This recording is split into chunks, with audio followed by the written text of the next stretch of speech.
అనకాపల్లి జిల్లా కేంద్ర సహకార బ్యాంక్ నర్సీపట్నం శాఖలో ఓ వ్యక్తి 3 లీటర్ల పెట్రోల్ క్యాన్తో వచ్చి మేనేజర్ క్యాబిన్లో పెట్రోల్ చెల్లేందుకు ప్రయత్నించడం కలకలం సృష్టించింది. సిబ్బంది అప్రమత్తం కావడంతో పెను ప్రమాదం తప్పింది. సిబ్బంది పోలీసుల కథనం ప్రకారం రోలుగుంట మండలం జానకిరాంపురం ప్రాథమిక సహకార పరపతి సంఘం సీఈఓ బీవీఎస్ ఆర్జీ రామకృష్ణ మరో వ్యక్తితో కలిసి 3 క్యాన్లలో మొత్తం 30 లీటర్ల పెట్రోల్తో బ్యాంకుకు వచ్చారు. అడ్డుకోబోయిన సిబ్బందిని పక్కకు తోసేసి ఓ పెట్రోల్ క్యాన్తో మేనేజర్ క్యాబిన్లోకి ప్రవేశించి అక్కడి సిబ్బందిపై పెట్రోల్ పోసేందుకు ప్రయత్నించారు. సిబ్బంది పెట్రోల్ క్యాన్ లాక్కొని పోలీసులకు సమాచారం ఇవ్వగా వారు వచ్చి రామకృష్ణతో పాటు మరో వ్యక్తిని అదుపులోకి తీసుకున్నారు. జానకిరాంపురం పీఏసీఎస్ సీఈఓ రామకృష్ణ, ఉద్యోగులు మణకదేవుడు, సాయి పథకం ప్రకారం పెట్రోల్ తీసుకువచ్చి సిబ్బందిని ఖాతాదారుడిని భయపెట్టారని, వారి నుండి తమకు ప్రాణహాని ఉందని మేనేజర్ ఎల్కే నాయుడు పోలీసులకు ఫిర్యాదు చేశారు. ఈ మేరకు పోలీసులు కేసు నమోదు చేశారు. నా పేరు డివిఎస్ వర్మ అండి. Visakhapatnam district cooperative central bank CEO అండి.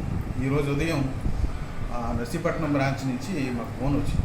ఏంటంటే ఇక్కడ జానకిరాంపురం సొసైటీ అనే సొసైటీలో పనిచేస్తున్న సీఈఓ కృష్ణ బీవీవీఆర్జీఎస్ కృష్ణ అన్న ఆయన బ్రాంచ్లోకి స్టాఫ్ అందరూ వచ్చినప్పుడు 10 గంటల సమయంలో మొత్తం స్టాఫ్ అందరూ వచ్చాక బ్రాంచ్లోకి వచ్చి వెనక వైపు ఉన్న గ్రిల్ గేట్ని తాళాలు వేసేసి ఒక 10 లీటర్ల పెట్రోల్ టిన్నులు 3 టిన్నులు తీసుకుని వచ్చి మొత్తం బ్రాంచ్ అంతా జల్లేసి స్టాఫ్ మీద జల్లి దాన్ని తగలబెట్టడానికి ఒక ప్రయత్నం చేస్తే ఇమ్మీడియట్గా స్టాఫ్ మా అటెండర్లు ఎలర్ట్ అయ్యి అది పెనుగులాడి మొత్తం మీద పెట్రోల్ ఒక టిన్ను ఓపెన్ చేసి కింద పోసినా కానీ 2 టిన్నులు మొత్తం 3 టిన్నులు పెడితే ఈ లోపల ఒక అటెండరు అక్కడ ఎవరైతే ట్రాఫిక్ కానిస్టేబుల్స్ ఉన్నారో వాళ్ళని తీసుకొచ్చి చేయడం జరిగింది. నేను వెంటనే ఎస్పీ గారి దృష్టికి విషయాన్ని మెసేజ్ చేయడం ద్వారా జరిగింది. అదేవిధంగా మా bank PIC Visakhapatnam joint collector Mayur Ashok sir కూడా ఇమ్మీడియట్గా పర్సూ చేయడంతో అప్పుడు పోలీసులు వచ్చి వాళ్ళని ఎవరైతే ఇక్కడికి వచ్చారో